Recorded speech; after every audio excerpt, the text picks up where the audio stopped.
오늘의 본문 말씀은 베드로전서 4장 1절에서 11절까지의 말씀입니다.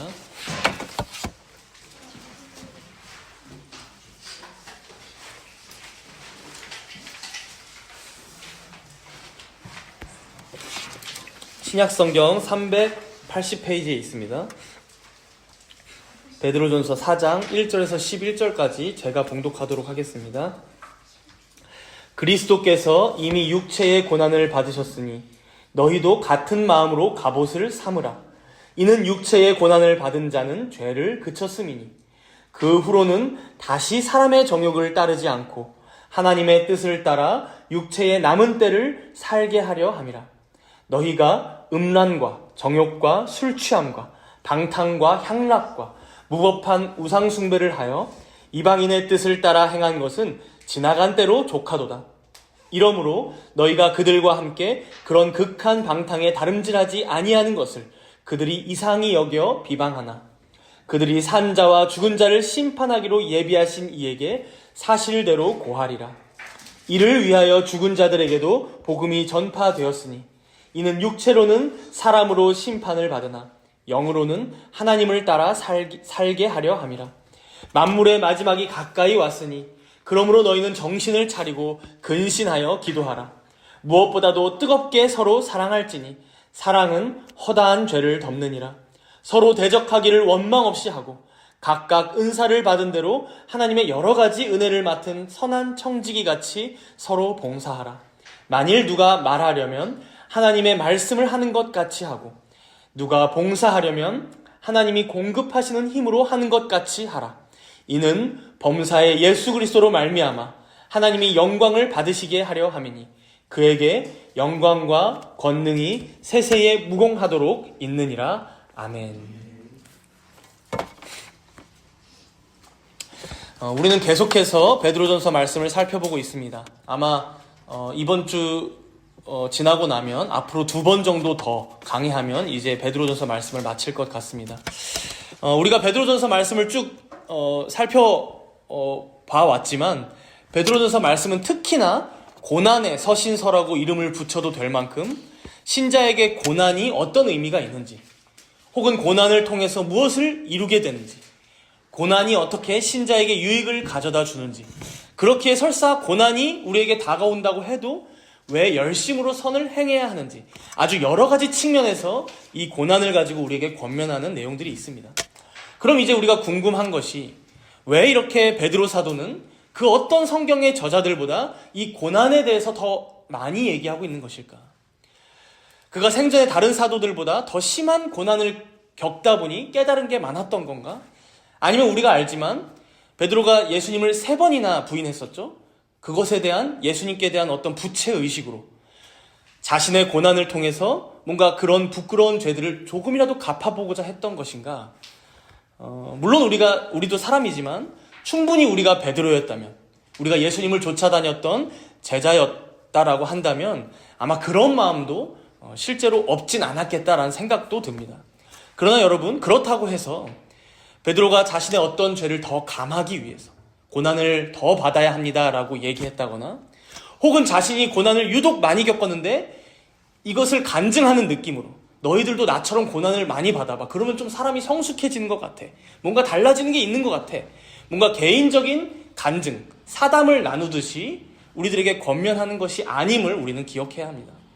베드로전서 또한 성경의 말씀이고 하나님께서 자신의 모든 교회와 모든 성도들이 구원받는 데에 꼭 필요한 말씀으로 우리에게 주고 계심을 우리가 인지하면서 이 베드로전서 말씀을 읽어야 한다는 것이죠.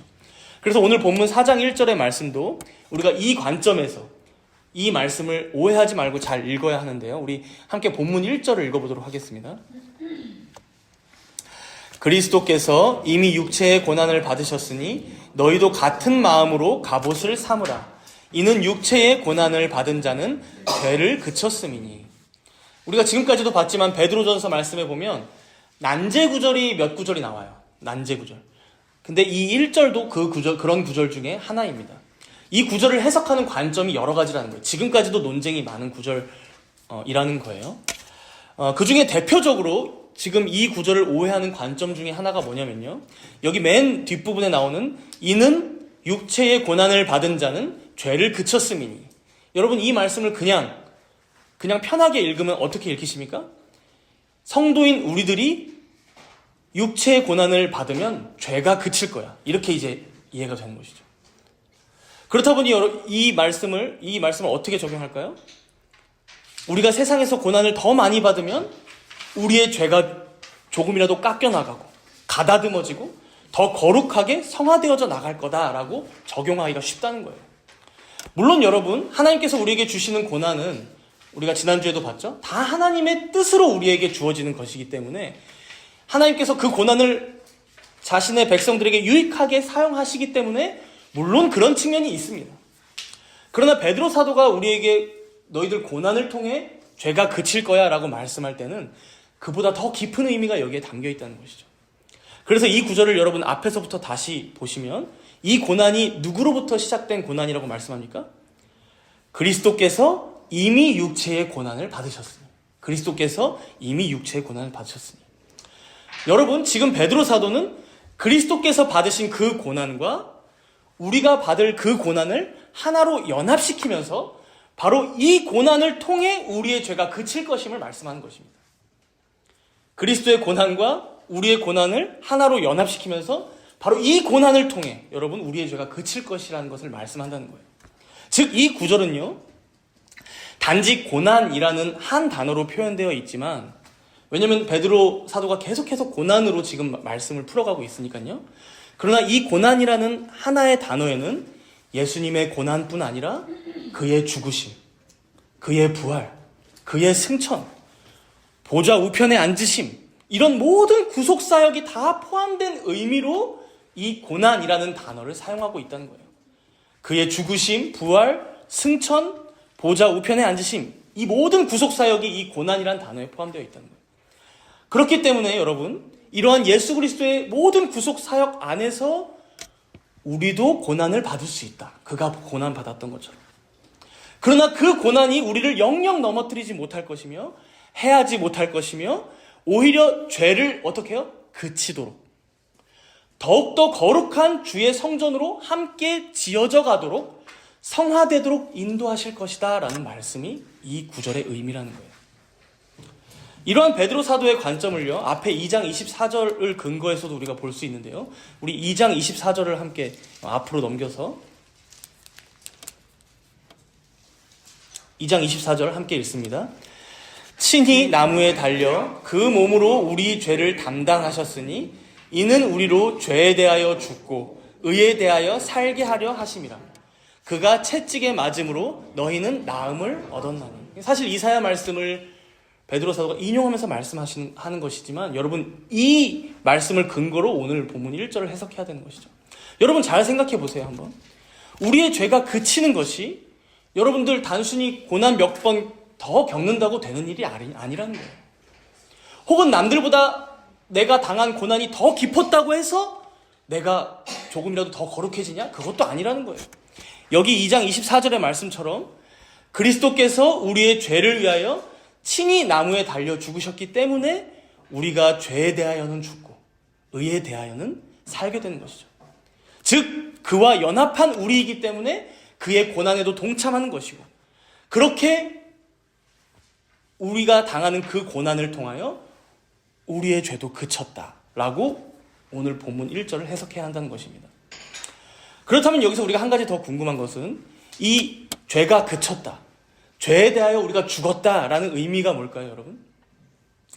우리가 다 알지만 여러분들 예수님 믿고 구원받았지만, 혹은 여러분들 삶에서 신자로서 마땅히 당할 그 고난들을 겪으며 살아가지만 여러분들의 죄가 정말 그쳤습니까? 여러분들이 정말 죄를 안 짓고 살게 되었습니까? 이런 의미가 아니라는 것은 우리 자신을 보면 잘 알죠.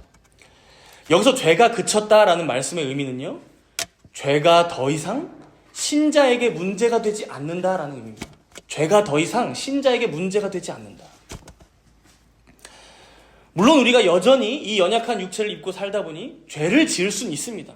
그 죄 때문에 넘어질 수도 있습니다.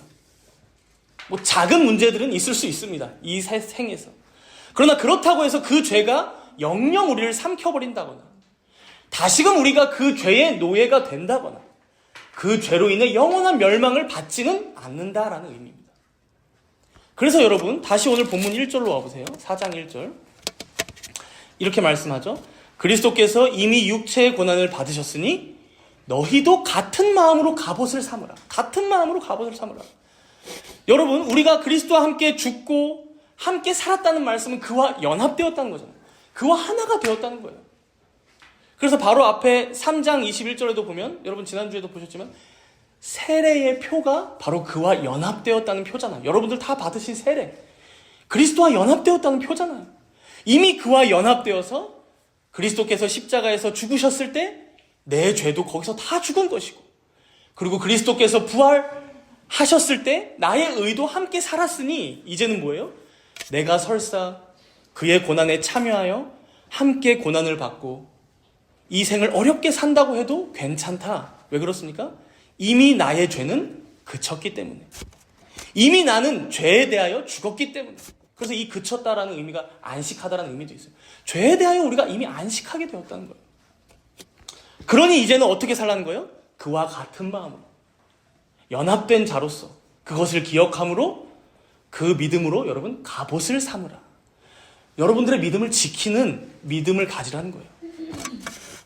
마음도 몸도 무장하고 그래서 여러분들 인생 앞에 고난이 다가온다고 해도 쫄지 말고 그 고난이 그 거대한 악이 여러분들을 어쩌지 못함을 알고 오히려 그 갑옷을 입고 죄와 싸워 이겨라.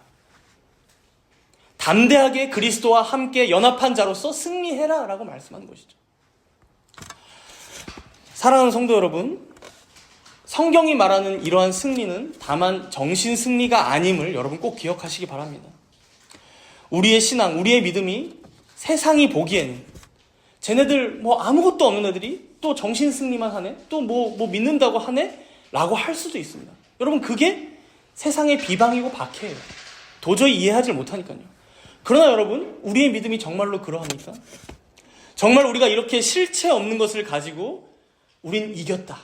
우린 승리했다. 우린 구원받았다라고 생각만 하면서 사는 것입니까? 아니라는 것이죠.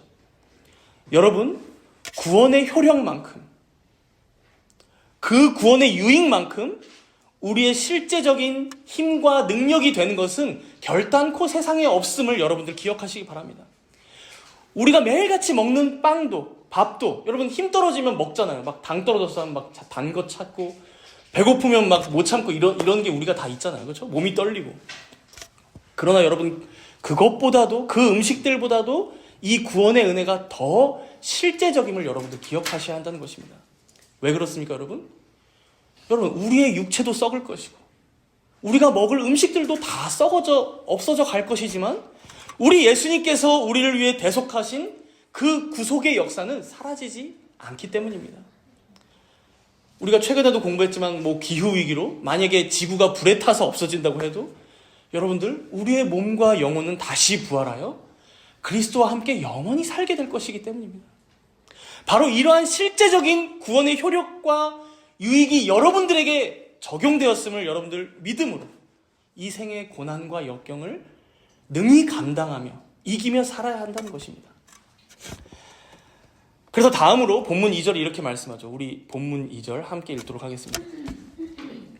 그 후로는 다시 사람의 정욕을 따르지 않고 하나님의 뜻을 따라 육체의 남은 때를 살게 하려 함이라. 이 2절 말씀에 보면 두 가지가 서로 대조되고 있어요. 뭡니까? 두 가지가 서로 대조되고 있죠. 무엇과 무엇이에요? 사람의 정욕과 그렇죠? 하나님의 뜻이죠. 그렇죠? 여러분 안타깝지만 이 세상의 사람들을 딱 두 부류로 나눈다면 어떻게 나눌 수 있습니까? 여전히 사람의 정욕을 따라 사는 사람. 그죠? 사람의 정욕을 따르는 사람.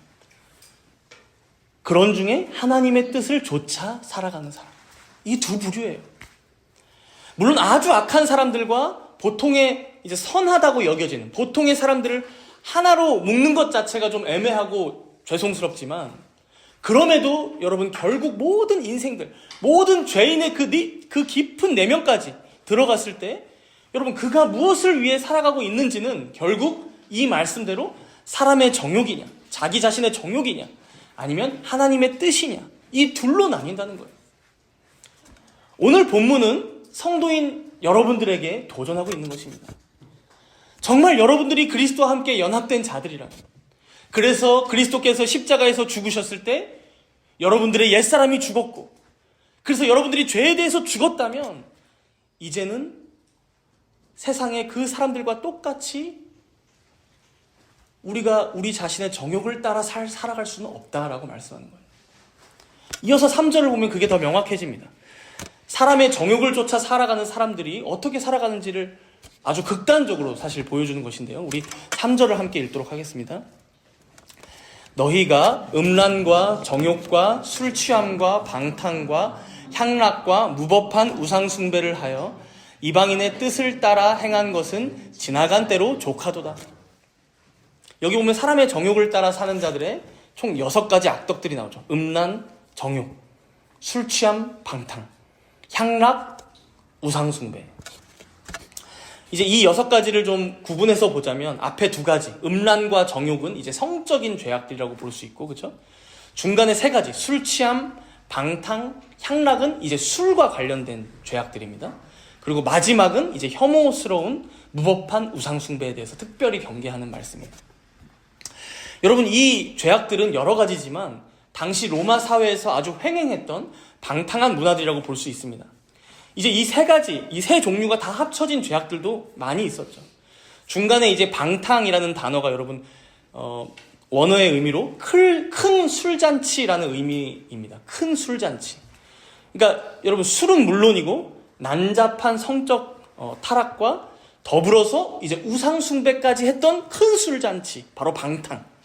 당시 로마 귀족 고위층들의 문화이기도 했죠. 베드로 사도는 지금 결국 예수님을 믿지 않고 살아가는 인생의 그 끝이 어떠할지를 극단적으로 지금 여러 가지 죄악들로 알려주는 거예요. 세상의 불신자들 모두가 여러분 이런 정도로 죄악을 저지르고 살진 않죠. 보통. 그렇죠? 살기가 각박해서, 돈이 없어서, 시간적 여유가 없어서 이제 이런 정도의 죄는 짓지 못하기도 합니다. 그래서 이제 칼백 목사님은 여기 열거된 죄악들은 불신자들 개개인을 비난할 목적으로 쓰인 게 아니라 모든 죄인들이 근본적으로 이러한 죄악에 기울어져 있고 그 안에 죄악의 씨앗을 가지지 않은 자는 없다는 것을 보여주고자 베드로 사도가 이렇게 좀 극단적으로 표현했다라고 해설합니다. 사실 그래요, 여러분. 흔히 우리가 세상에서도 말하지만, 야, 그래, 나도 저렇게 돈 많았으면, 나도 저 위치까지 올라갔으면, 나도 저렇게 시간 많고 여유가 많았으면 나도 이러저러한 죄악들에 빠졌을 수도 있어 라고 흔히들 말하잖아요, 세상에서도. 그래서 이런 죄악들이 누가 가장 많이 노출됩니까? 연예인들이나, 그렇죠? 뭐 갑부들 혹은 돈 많은 사람들, 그렇죠? 이런 사람들이 이제 이런 죄악에 많이 노출된다는 거죠. 술 문화, 음란한 문화, 마약, 우상 숭배. 결국 여러분, 불신자들, 즉 예수님과 함께 십자가에서 옛사람이 죽지 않은 사람은 결국 이러한 죄악들로부터 결코 자유롭지 못하며 빠졌을 때 헤어나오지 못하며 결국 그것이 멸망에까지 이르게 한다라고 말씀하는 거예요. 그러나 반면에 예수님 믿고 구원받은 너희들은 어떠하냐? 이제 더 이상 이런 사람의 정욕, 그리고 3절에서도 이방인의 뜻이라고 얘기하죠. 하나님의 뜻과 대치되는 단어입니다. 사람의 정욕. 이런 사람의 정욕과 이방인의 뜻을 살아가는 자들이 아닌 하나님의 뜻을 살아가는 자들이 바로 하나님의 백성들이다라고 말씀하는 거예요. 그래서 3절 끝에 뭐라고 말씀합니까? 이방인의 뜻을 따라 행한 것은 지나간 때로 족하도다. 지나간 때로 족하도다. 여러분, 당시에 많은 성도들이 이전에는 그런 이방인의 문화 속에서 로마의 그 타락한 문화를 좇아 살던 자들이었겠죠. 음란, 우상숭배, 술 취한 방탕의 문화 속에 살아왔을 거예요. 그러나 이제는 더 이상 너희가 그런 존재가 아니다. 지나간 대로 족하다. 그런 죄악들에 매여 끌려다니고 노예처럼 살고 그런 때는 다 지났다는 거예요. 이미 너희들은 그러한 죄악들과는 인연이 끝났다. 너희들 그러한 죄에 대해서는 이미 죽었다. 그리스도와 함께. 그러니 이제는 하나님에 대하여 살아가라. 의를 위하여 살아가라 라고 말씀하는 거예요. 사실 우리가 지금도 우리 자신을 보면 여전히 부족한 게 많고 여러 죄들에 대해서도 참 연약하죠. 그렇죠? 그래서 여러분들 세상에 유혹이 다가왔을 때 자주 넘어지고 쓰러지고 마음이 실망스럽고 할 것입니다. 그러나 여러분 기억하시기 바랍니다. 여러분들의 처지는 그러할지 모르지만 여러분들의 신분은 이미 바뀌었다는 것을 기억하시기 바랍니다. 여러분들의 존재 자체가 거룩해졌습니다. 이제 여러분은 더 이상 진노의 자녀가 아니라 하나님의 자녀이고 여러분들 더 이상 죄인이 아닌 거룩한 의인이 되었음을 여러분들 기억하셔야 한다는 것입니다. 그래서 4절에서도 이렇게 말씀하죠. 4절. 우리 4절 함께 읽도록 하겠습니다. 이러므로 너희가 그들과 함께 그런 극한 방탕에 다름질하지 아니하는 것을 그들이 이상히 여겨 비방하나.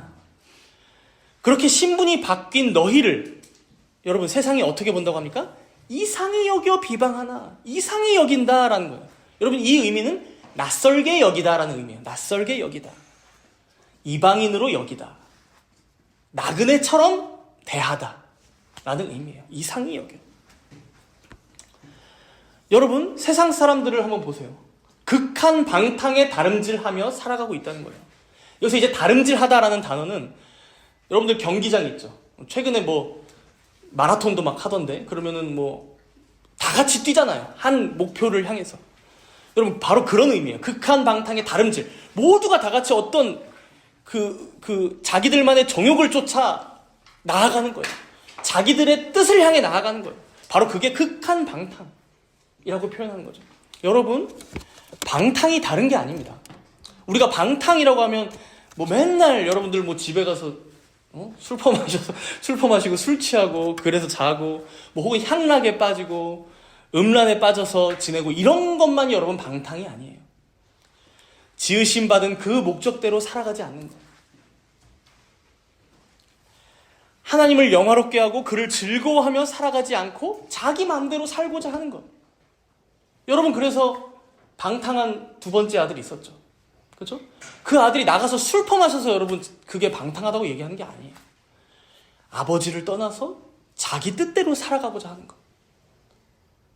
그렇게 자신의 인생을 세월을 낭비하는 것. 그게 방탕이에요. 그렇다면 여러분들은 어떻게 살아가고 계십니까? 세상 사람들은 모두가 다 그렇게 인생과 세월을 낭비하며 살아가고 있는데 여러분들만은 그 목적지를 반대로 하고 하나님의 영광을 위해 그 나라와 그 의를 위해 살아가고 계십니까? 아니면 혹시 그들과 똑같이 그들이 다 저기로 뛰니까 나도 저기로 뛰어가야 되나 보다 하고 그들과 혹시 같이 뛰어가는 그렇게 여러분들에게 주어진 인생과 세월을 낭비하고 계시지 않습니까?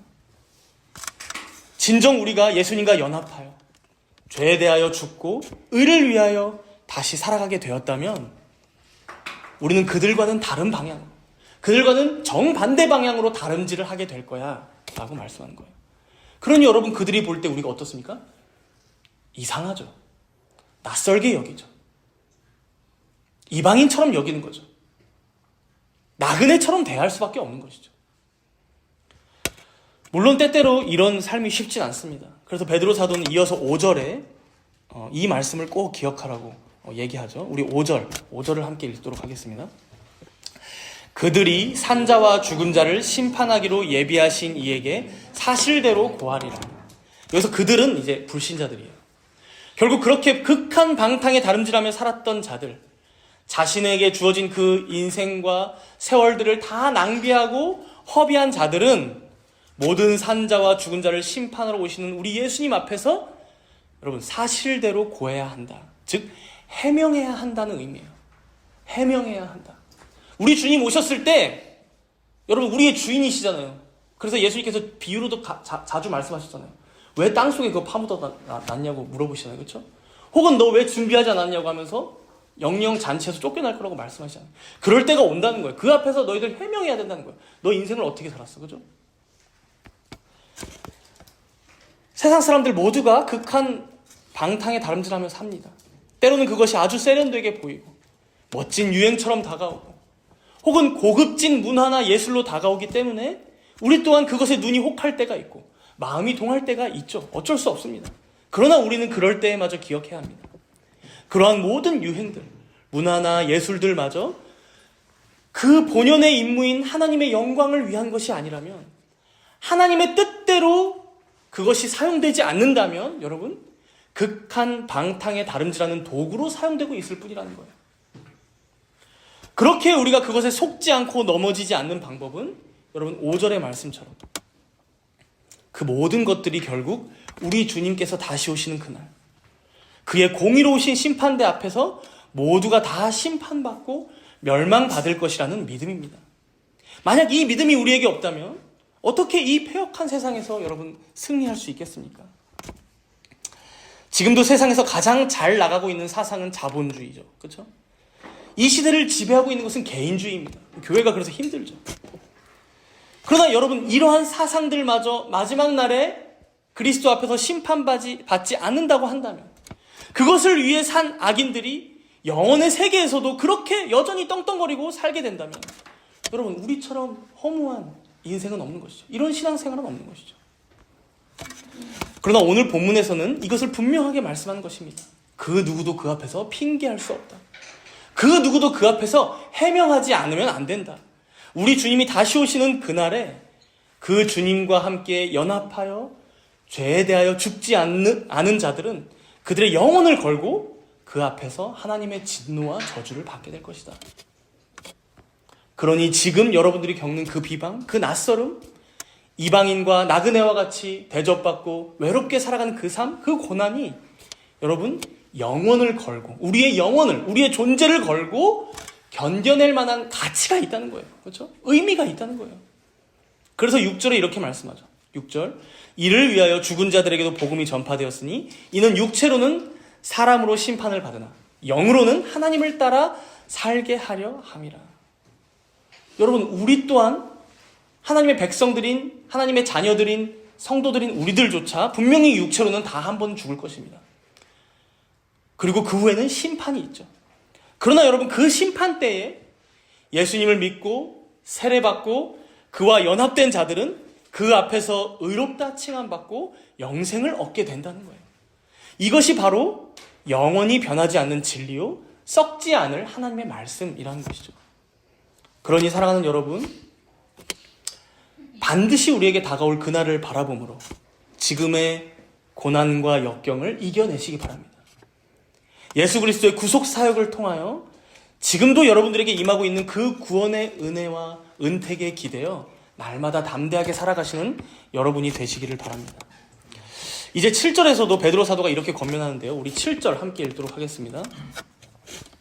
만물의 마지막이 가까이 왔으니 그러므로 너희는 정신을 차리고 근신하여 기도하라. 지금까지 이제 베드로 사도가 설명해온 이제 성도의 삶을 여기서 한 구절로 설명해주고 있죠.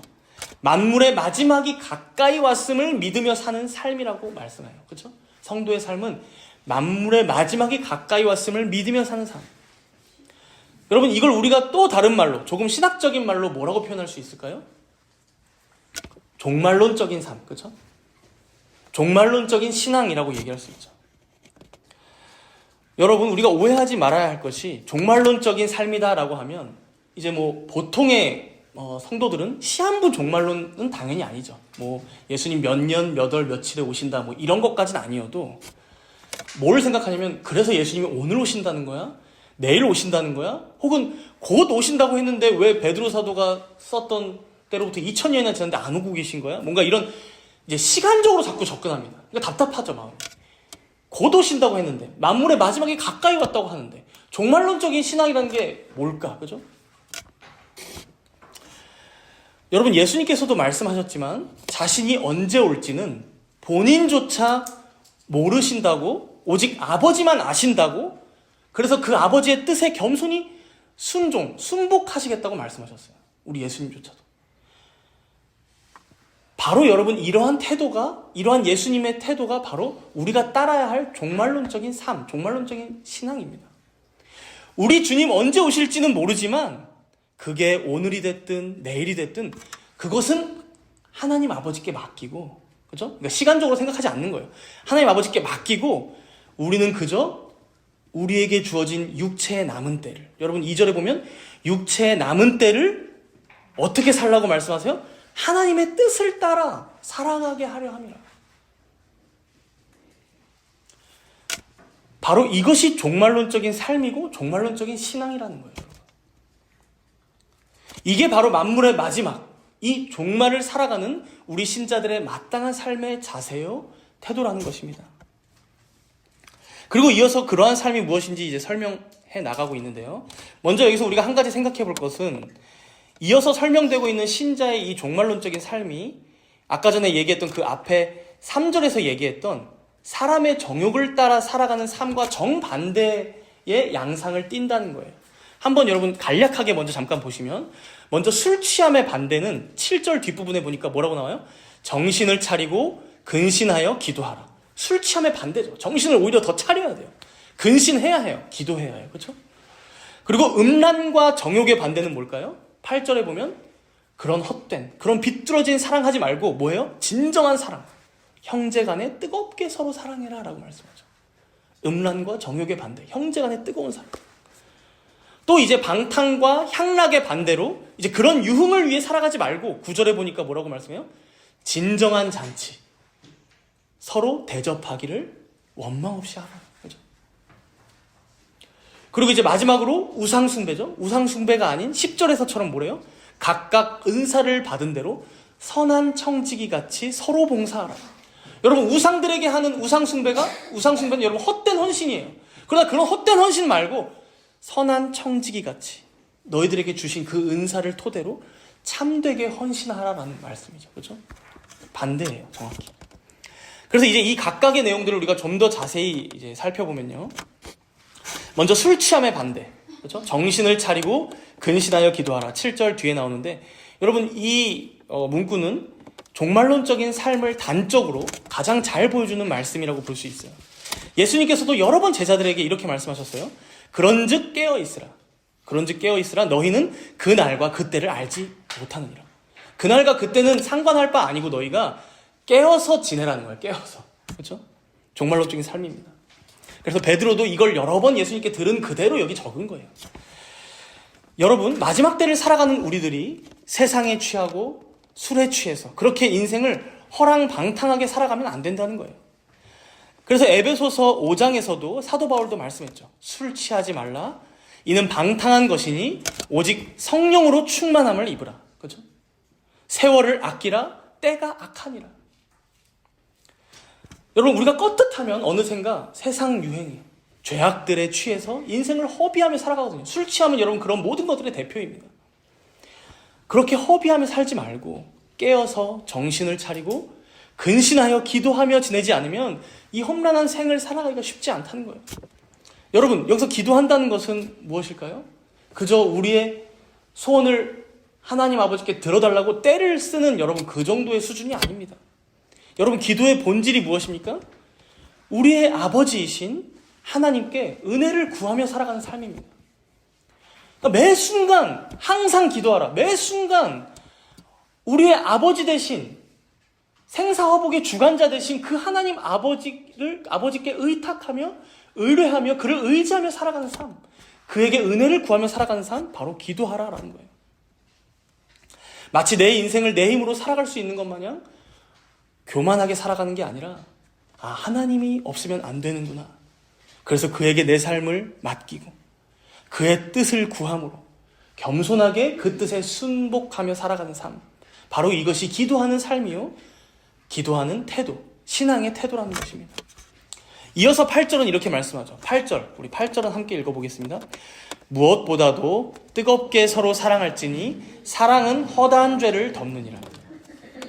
여기서 뜨겁게라는 말이 나오는데, 이 뜨겁게라는 말은 열심으로, 끝까지라는 의미예요. 열심으로, 끝까지. 여러분, 마태복음 18장에 보면요, 베드로가 물어봤어요. 예수님한테. 주여, 형제가 범죄하면 몇 번이나 용서하여 주리이까? 베드로가 직접 물어본 거예요. 예수님께서 대답을 7번을 70번까지라도 할지니라. 7번을 70번까지도 할지니라. 여러분, 이 의미가 뭐예요? 끝까지 다 용서하라는 말씀이었죠. 그래서 여러분, 베드로는 뜨겁게 끝까지 사랑해라고 들은 그대로 또 기록한 거예요. 물론 여러분, 이 말씀을 가지고 이제 교회 안에서 누가 죄를 지었어. 근데 그걸 다 덮어줘. 무조건 쉬쉬해. 무조건 주님의 은혜로 다 용서해. 여러분, 이런 건 당연히 아닙니다. 사랑은 허다한 죄를 덮느니라 라고 말씀하고 있잖아요. 이 덮는다라는 의미가 제의적인 용어예요. 제의적인 용어는 여러분, 제사 드릴 때 쓰는 용어예요. 즉 뭐냐면, 제물이 피를 흘리면 그 피로 인해서 죄인의 죄가 덮어졌다, 가려졌다라는 것을 의미하는 단어거든요. 사랑은 허다한 죄를 덮느니라.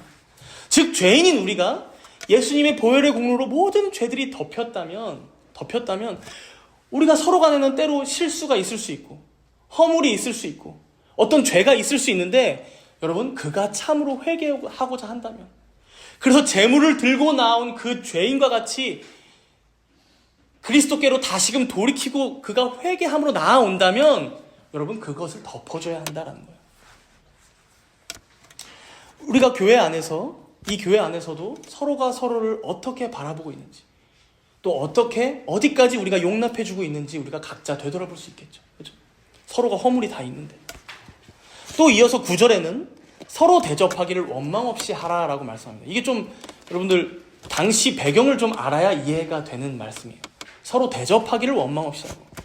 여러분, 이 당시가 초대교회잖아요. 그렇죠?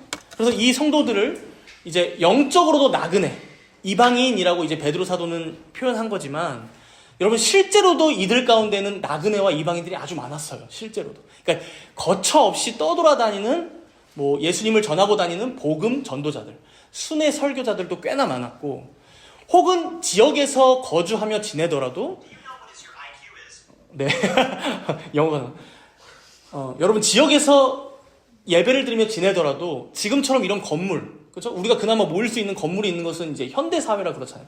당시에는 이런 이제 건물이 많지 않았던 때다 보니까 예배를 보통 어디서 드렸겠어요? 집에서 드리죠. 가정에서. 그러니까 여러분, 어디 돈 많은 부잣집도 있었겠지만 보통은 그러지 못했을 거예요. 그러면 여러분, 보통의 가정들이 많았을 텐데, 그런 집에서 여러분, 만약에 여러분들의 집에서 매주 주일 예배를 드린다고 생각해 보세요. 여러분들의 집에서 매주 모여. 그죠? 혹은 복음 전도자들이 타 지역에서, 멀리 미국에서 잠깐 이 한국으로 들어왔는데, 우리 집에서 한 몇 주씩, 몇 달씩 묵어야 된다고 생각을 한번 해보세요. 당시 신자들의 마음이 어땠을까요? 원망이 나오는 상황이죠. 원망과 불평이 나올 수밖에 없는 상황이죠.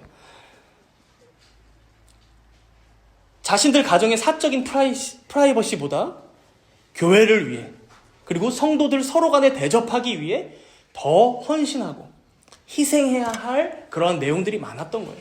그렇다 보니 여러분, 원망도 좀 있고 불평도 좀 있었던 것 같아요, 실제로. 그래서 지금 베드로 사도가 서로 대접하기를 원망 없이 해라. 그 정도로 끝까지 사랑해라. 그죠? 말씀하는 거죠. 여러분, 이 말씀에 비추어서 요즘 우리는 어떤가 생각이 듭니다.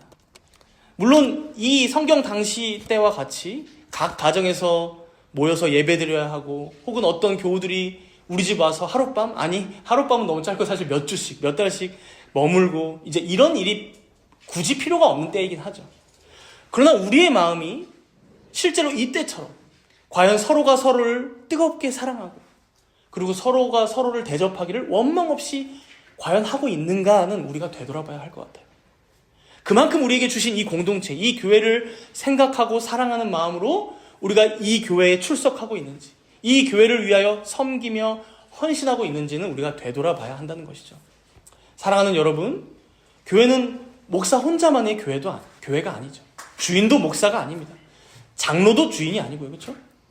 머리이신 그리스도 안에서 우리 모두가 함께 지어져감을 기억하며 지내는 것. 이것이 바로 신자의 종말론적인 삶, 마지막 때를 준비하며 예비하며 살아가는 신자들의 자세요, 태도라는 것입니다. 세상은 비록 개인주의가 판치고, 그래서 내 것이 중요하고 서로 간에 선을 넘지 않는 게 아주 중요해요. 그러나 여러분, 교회는 그런 것이 아니라는 것이죠. 오히려 내 것을 아낌없이 주변의 형제 자매들에게 내어줄 수 있는 것, 그 정도로 서로가 뜨겁게 사랑하고 서로의 허물이 보일 때조차 그것을 그리스도의 사랑 안에서 덮어줄 수 있는 것, 이것을 실천하는 곳이 바로 교회임을 말씀하는 것입니다. 이제 마지막으로 10절에 이렇게 말씀하고 있는데요. 우리 함께 읽도록 하겠습니다. 10절입니다. 각각 은사를 받은 대로 하나님의 여러 가지 은혜를 맡은 선한 청지기 같이 서로 봉사하라. 지금 보면 베드로 사도는 신자의 종말론적인 삶을 계속해서 이제 교회와 연관지어서 설명하고 있어요. 교회가 얼마나 종말을 살아가는 신자에게 중요한지를 말씀하는 것이죠. 그래서 여기 10절에서는 뭐라고 말씀합니까? 각각 은사를 받은 대로 하나님의 여러 가지 은혜를 맡은 선한 청지기 같이 서로 봉사하라. 여러분, 우리도 이렇게 한 곳에 모여 예배를 드리고 교회를 이루고 있지만 각각의 면면을 보면 다 은사가 달라요. 뭐 찬양을 잘하고 또 찬양을 잘 가르치는 사람, 혹은 말씀을 연구해서 가르치는 사람, 요리를 잘하는 사람, 사랑이 넘치는 사람, 뭐 좀 소심하고 내성적이지만 교회의 여러 일들을 세심하게 잘 돌보는 사람, 계산이 누구보다도 빨라서 막 교회 재정을 잘 관리할 수 있는 사람, 혹은 사람 간의 교제를 잘 이끌어내서 위로를 잘 해주고 세워주기를 잘하는 사람, 다 다릅니다. 그렇죠? 다 달라요.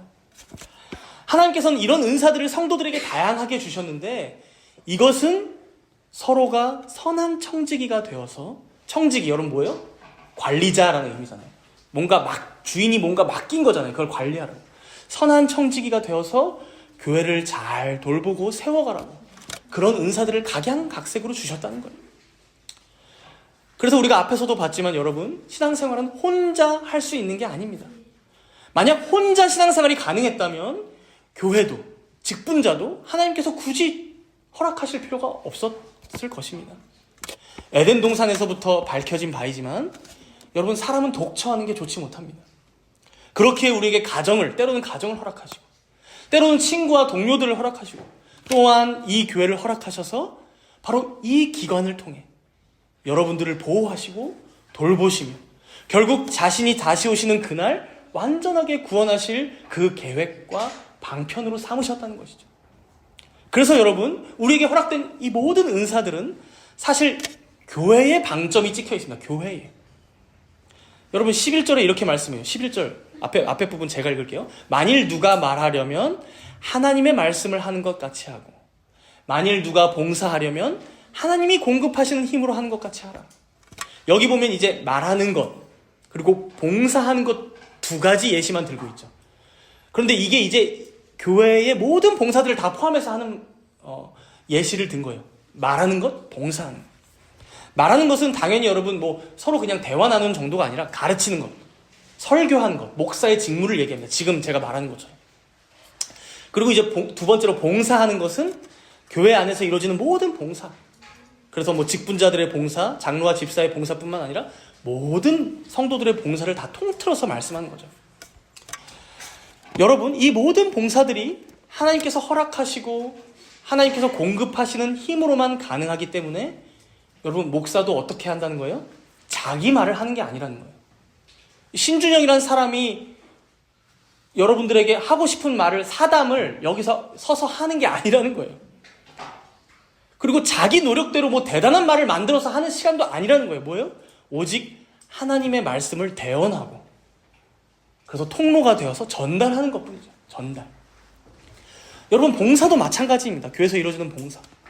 오직 하나님께서 주시는 힘으로 하나님께서 하시는 것과 같이 서로를 돌보며 세워주며 위로하고 격려해 주라는 거예요. 그래서 집사라면 어떻습니까? 교회의 재정을 통해서 예수님께서 자신의 양떼를 돌보듯이 그렇게 성도를 돌보기 위해 재정을 집행하는 것이죠. 장로라면 그에게 주어진 그 영적인 권위로 예수님께서 자기 백성들을 구원하고 또한 보호하고 지키듯이 성도들을 보호하기 위해서 때로는 책망하기도, 때로는 권면하기도, 때로는 세워주기도 하는 것입니다. 그리고 모든 봉사자들 또한 우리 주님이 우리를 위해서 헌신하고 순복하셨듯이, 그렇죠? 여러분, 우리 주님이 우리에게 다 보여주신 모범의 본이 있어요. 그렇죠?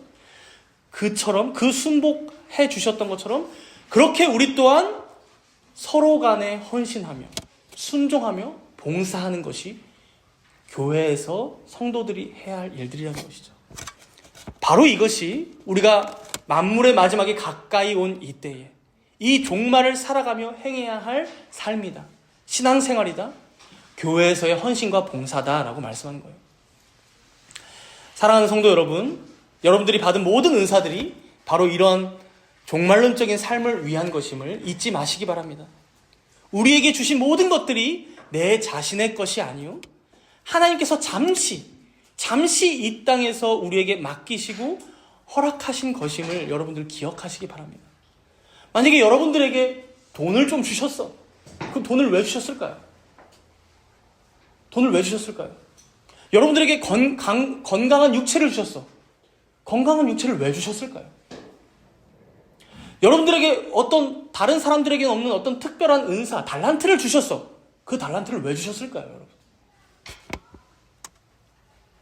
이렇게 우리에게 조금이라도 주신 모든 것으로 오직 주를 위해, 그를 영화롭게 하고 그를 영원토록 즐거워하기 위해 그렇게 세상 가운데에서도 살아가고, 그렇게 교회 안에서도 헌신하고 봉사하며 살아가는 삶이 세월을 아끼는 일이다. 낭비하지 않는 일이며 방탕하지 않은 것이다. 때가 악한 이 때에 술에 취하지 않고 성령의 충만한 삶을 사는 것이다 라고 오늘 본문은 말씀하는 거예요. 이제 마지막으로 11절 말씀 뒷부분을 읽고 마치도록 하겠습니다. 이제 중간 부분에 보면 이는 범사해 라고 나와있죠. 이는 범사해. 여기부터 마지막까지 함께 읽고 마치도록 하겠습니다. 이는 범사해 예수 그리스도로 말미암아 하나님이 영광을 받으시게 하려 함이니 그에게 영광과 권능이 세세에 무궁하도록 있느니라. 아멘. 여러분들의 그런 종말론적인 신앙과 삶을 통해 오직 하나님만이 영광 받으실 것을 믿습니다. 함께 기도하도록 하겠습니다.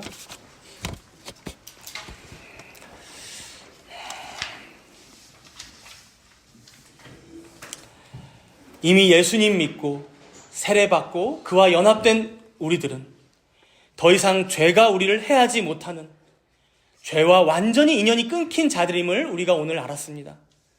그러나 그럼에도 여전히 우리는 우리 자신의 정욕을 따라 때로는 음란에, 때로는 정욕에, 또 술 취함에 이러한 방탕한 생활에 빠져 지내오진 않았는지 되돌아보며 회개하도록 하겠습니다. 방탕하다는 것은 다만 극단적인 죄악을 저지르는 것뿐만 아니라 지음받은 그 목적대로 하나님의 영광을 위해 살지 않는 것, 그 나라와 그 일을 위하여 살지 않는 모든 세월을 의미한다는 것을 알았습니다.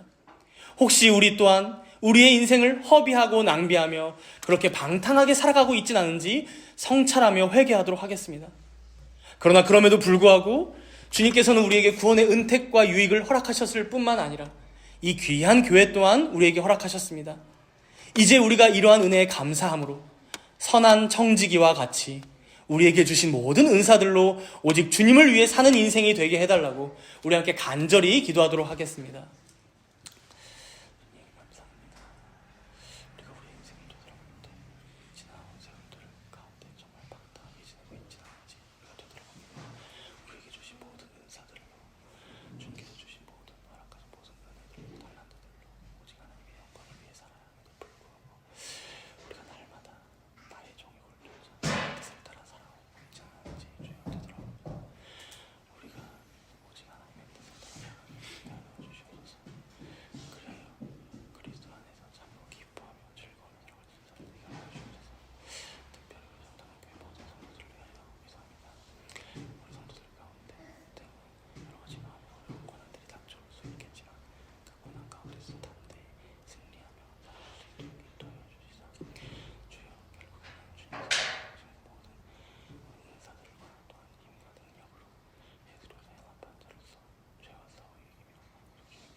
사랑과 은혜가 풍성하신 하나님 아버지, 오늘도 만물의 마지막을 살아가는 우리들에게 생명의 말씀을 허락하시고 그리스도 안에서 어떤 소망을 가지고 살아가야 하는지를 깨닫게 하시니 감사를 드립니다. 베드로 사도의 권면처럼 우리가 세상의 유혹과 고난 앞에서 낙담하거나 두려워하지 않게 하여 주시옵소서. 믿음의 갑옷을 입고 담대하게 싸우게 하여 주시옵소서. 죄의 찌꺼기로 인해 넘어질 때마다 성령 하나님 우리를 다시 일으켜 세워주시고 다시금 거룩한 길로 인도하여 주시옵소서. 우리 안에 있는 이기심과 탐욕을 버리고 뜨겁게 서로 사랑하며 기쁨으로 서로를 대접하는 우리 교회가 되게 하여 주시옵소서. 원망과 불평 대신 감사와 찬양이 넘치는 공동체가 되게 하시고 각자에게 주신 은사들을 통하여 교회를 세우고 하나님의 나라를 위하여 살아가기를 힘쓰게 하여 주시옵소서. 우리의 삶이 세상 사람들에게 낯설게 보일지라도 만물의 마지막을 아시는 하나님을 바라보고 믿으며 담대하게 살아가는 자들 모두가 되게 하여 주시옵소서. 우리의 모든 삶이 오직 예수 그리스도로 말미암아 하나님께 영광이 되게 하시고 그 영광과 권능이 세세 무궁토록 찬양받으시기를 간절히 소망하오며 우리 주 예수 그리스도의 이름으로 기도드리옵나이다. 아멘.